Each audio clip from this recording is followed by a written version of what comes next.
Good afternoon, everyone. Hope everybody's doing well, blessed, and enjoying family. As always, muchas gracias to everyone for everyone's words, wishes, prayers, as the love and support everybody sends my way. From the heart, as always, gracias. Also, do please like, share, subscribe, and hype the video just to allow the message to get out a little better in the hopes it could be something positive. Thank you. Well, everyone, today I want to continue on with my story. We're almost in the conclusion. It's just this one more, and of course, the reasons why I walked away, right? But they're already up. So, anyways, today I want to continue. After a while that we were doing what we were doing, we moved into the capital, well, close to it, right? We actually we stayed in a little ranch up in Monte Alba. That's literally from the capital. I don't know, a couple miles, right? It's right at the end or at the borderline, excuse me. And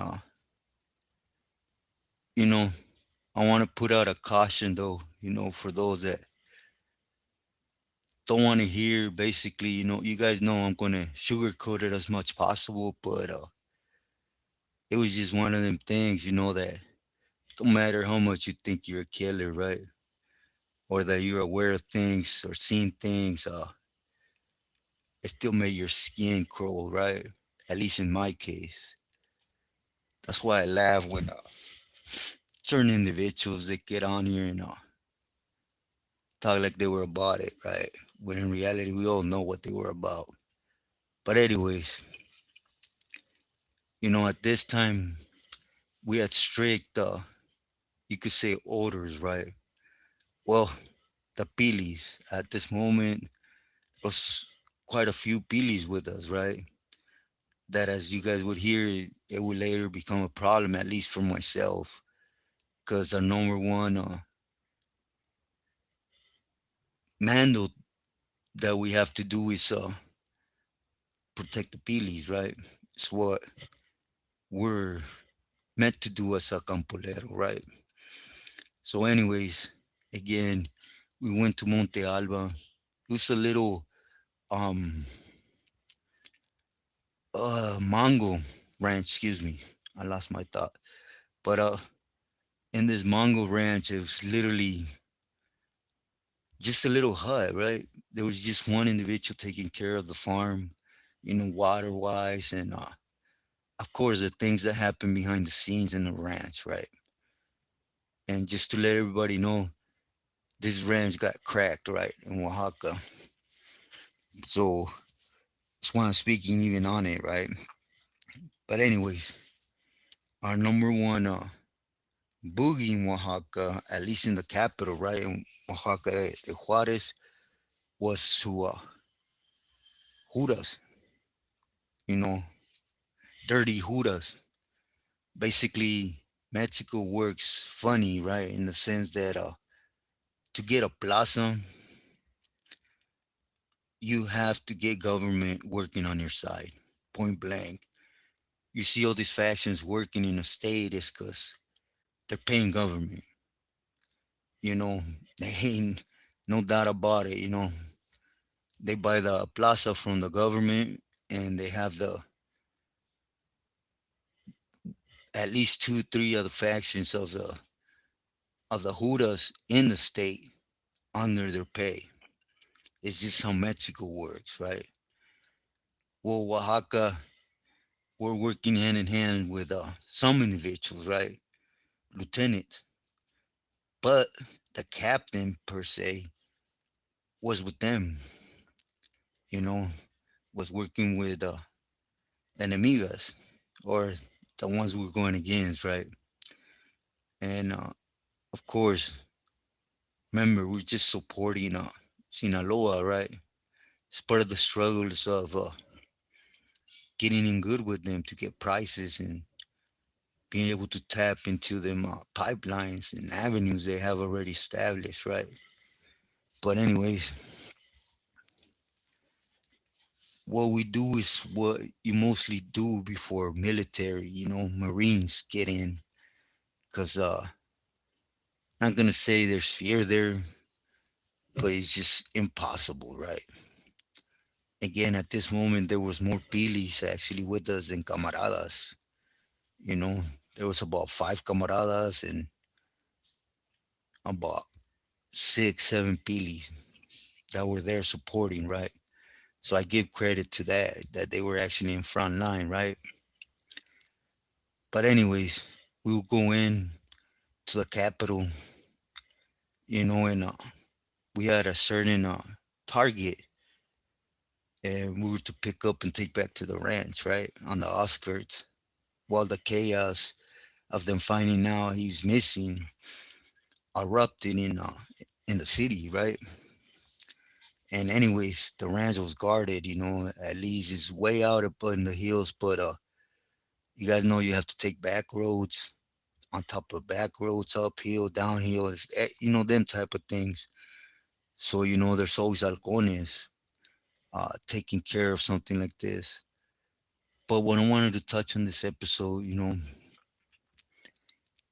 there's one thing, being with the faction, the action, doing what you have to do and taking some individual's life, right? At the end of the day, that's the easiest thing in the world, at least the action.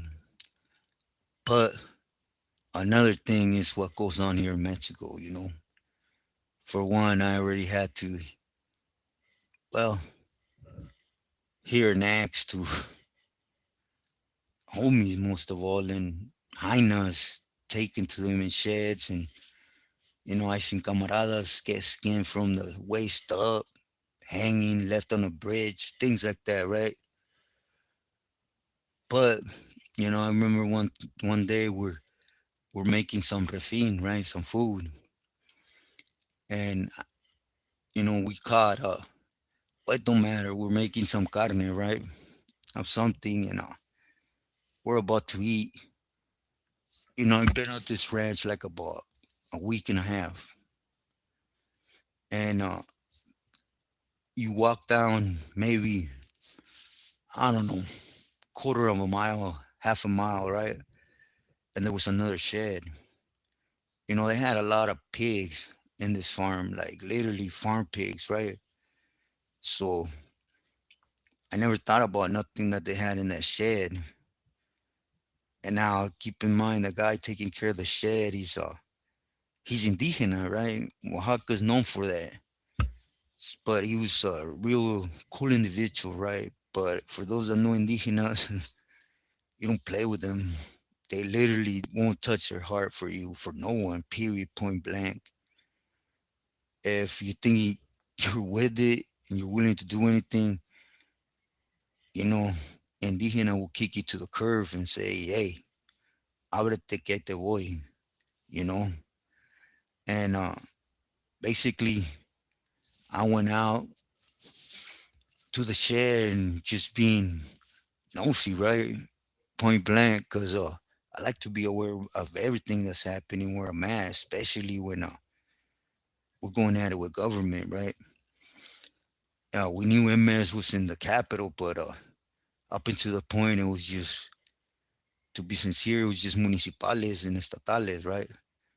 And again, it's how it works. You have two lieutenants underneath the captain, and they flipped over to what we were doing.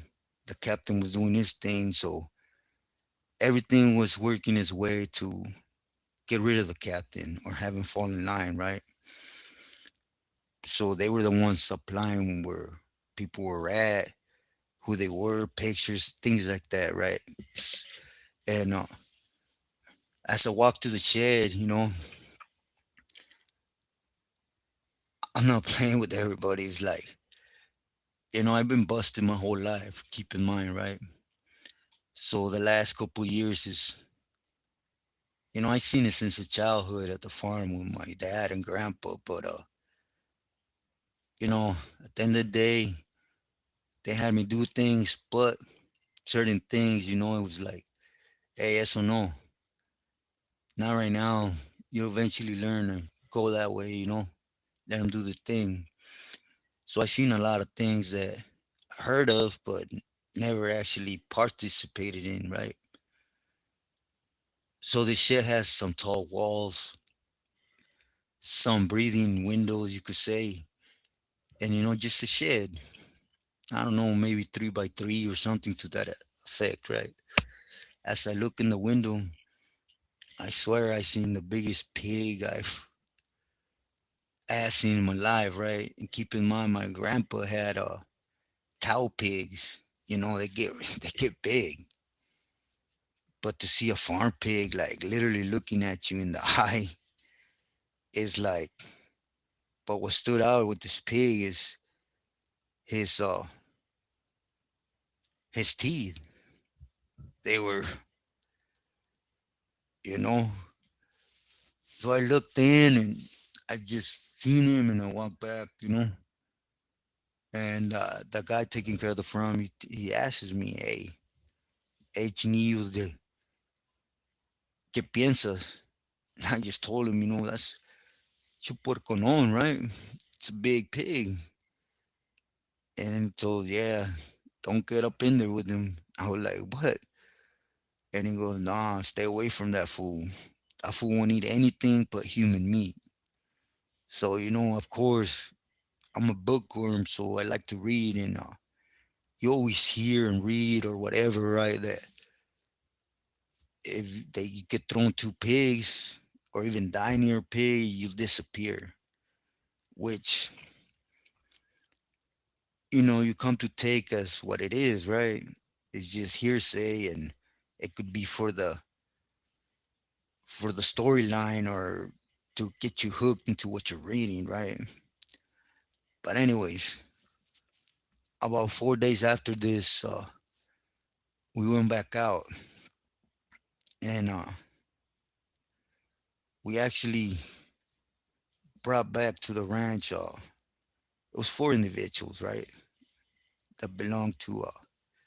Well, they were attacking, right? They were not arresting, but picking up people, taking them out to a brecha or one of them root dirt roads, and just clipping people, leaving them there, right?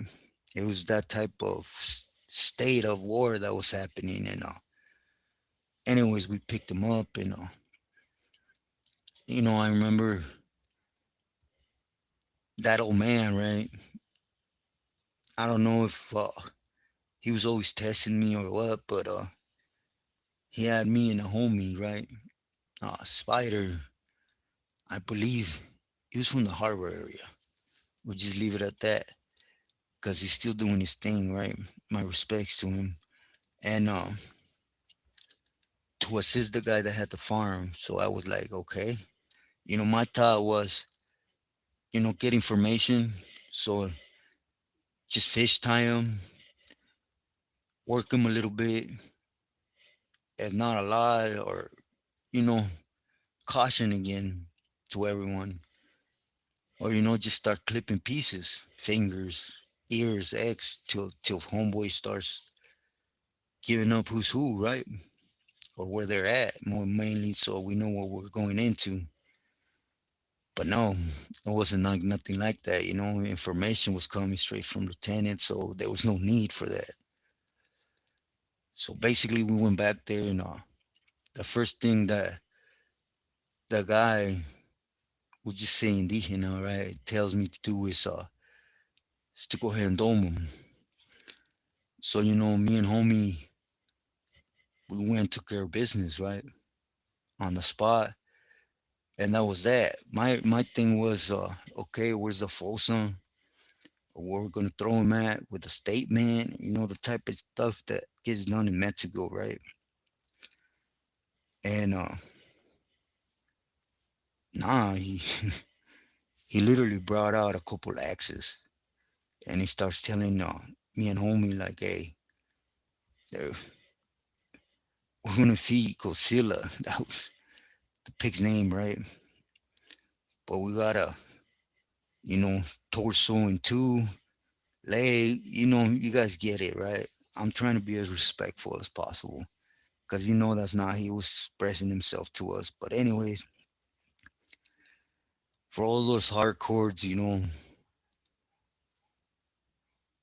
I want to say, it was easier, and sorry I say it like that. I know I sound like a jerk, probably like a piece of trash human being, and I was. You guys know I never deny it. But anyways, we did what we were told, right?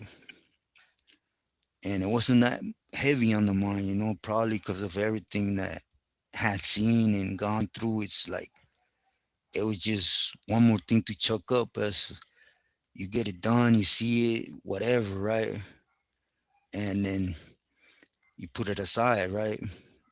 I know it's a dumb way to think, but it's what you have to think when you're there, right? To push forward. But that was in the worst case, you know.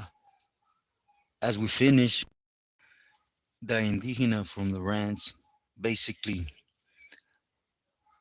we were done, and you guys know once you do things with an axe, believe me, you're gonna get, you know, splashed on. And we started doing picking them up and throwing them in a wheelbarrow, and they threw it to the pig. And let me tell you something. I've been in positions where you do things. You guys know even the hot one I did in Corcoran, the two on the streets, to say the least, and many others, right? Things like that. When the pig started going down on human, it was uncomparable. Sincerely, it was. You heard that that pig, excuse me, break down on the meat, break bone. Literally, we're right outside, still picking up pieces, and it's the worst feeling or that I got. You know, I remember we finished, and of course, you have to hold that composure of yo soy esto, right? But in reality, it's like my skin felt like it was flipping inside out. It was just that type of noise, right? And then the sounds they make, it was something to experience, right? One of them that locks onto your conscience, to your mind, right? Because for one, to go out your norm, I was always raised that you do what you do out of respect.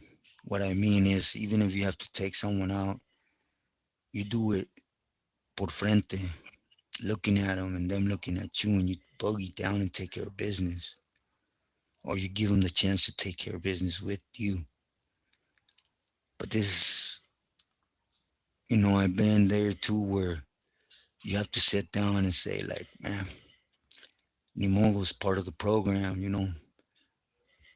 nada nuevo, nothing new, but this definitely was. It was one that type of thing that when I jumped in the shower, the water stain on how my skin still felt because of what I heard. But it's a type of thing that happens in Mexico. This is ain't a thing that only sticks with or happens in Oaxaca. I'm not sure if I put the Pinky story on here, but anyways, the worst part about the story is next, right? I always speak about what you do for someone has no meaning for the next, right? Maybe 2 weeks go by,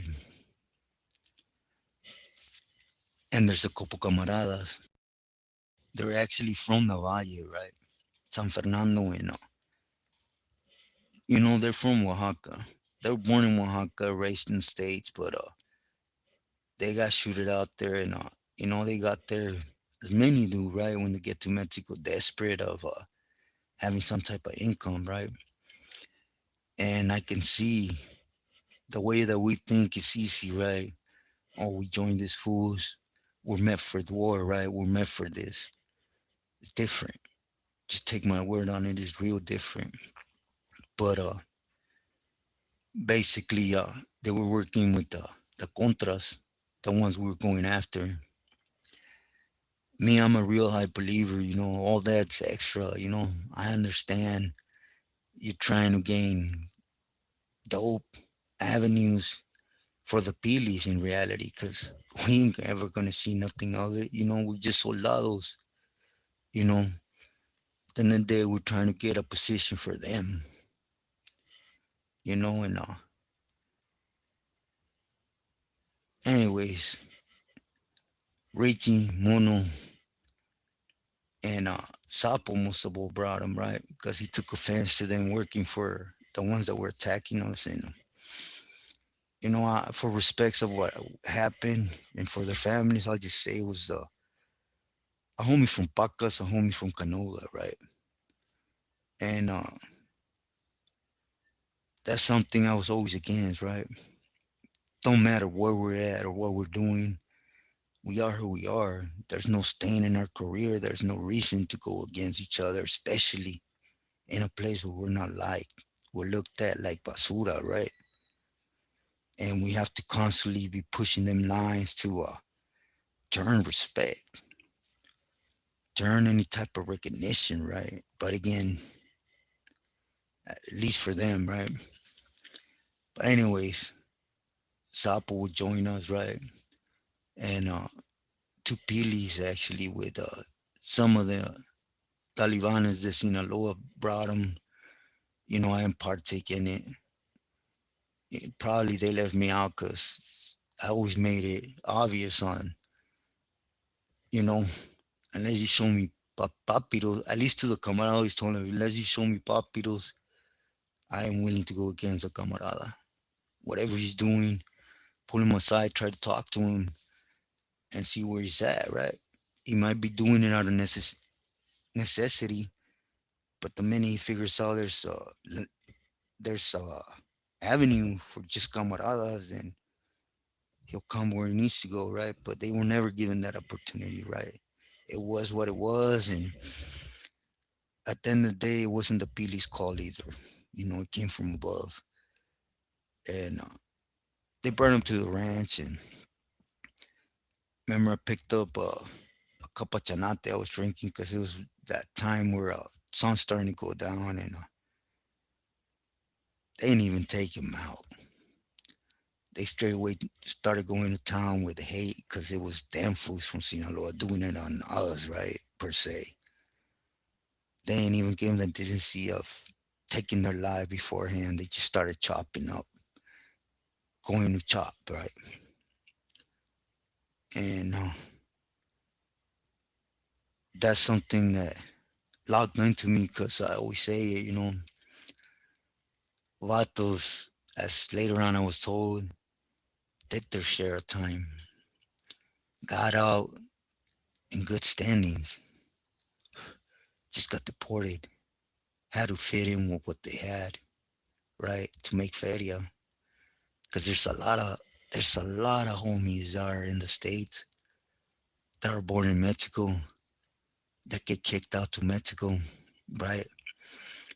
And the family has a little house in the state where he was born, but in reality, there's no more family in that state. So imagine you get to that state with a house that nobody lives in, and doors closed on us because our way of looking, I guess, our way of speaking. So you start getting desperate, right? You want to do something. You can't be waiting on every 15 days your family to take care of you, right? That's well, in my books, that's being scandalous, right? With your own sincerely, and but anyways, again, nothing they did that getting out in good standings when it came to them earning the right to dope and being good in the sense of keep allowing us to sit at the table. which wasn't even the case. I'll be sincere. There was a couple camaradas that were good in Sinaloa, but in reality, the conversations that were happening, it was when I went to go stay at the ranch, and I brought it to a family member, and he brought it to wherever it needed to go, right? And that's how we got in on missions and prices and stuff. But anyways, you know, I just want to continue my story. I know I probably don't have a good message on this, so I'll leave it with this glimpse, right? Remember, nothing you do for an individual, we'll say a pili, on a yard, if you do 10, 15 years, hold your ground, hold the ranfla, the sureños, get out in good standings. But later on, it's either you or that feria, that dope, is not going to mean anything. So don't waste your life, from the gate. I understand being on the street, growing up in the ghetto, in the gutter, being raised with that ace deuce and protecting your loved ones, right? Which is your neighborhood. But the goal for everyone should be, to mature. And sorry I say it like that. I was that immature individual for all my life. You know, and push for yourself, for your family. There is no reason why to give everything up for something that's a misled lie. Stay true to yourself and loyal to loved ones. This is so we started. We always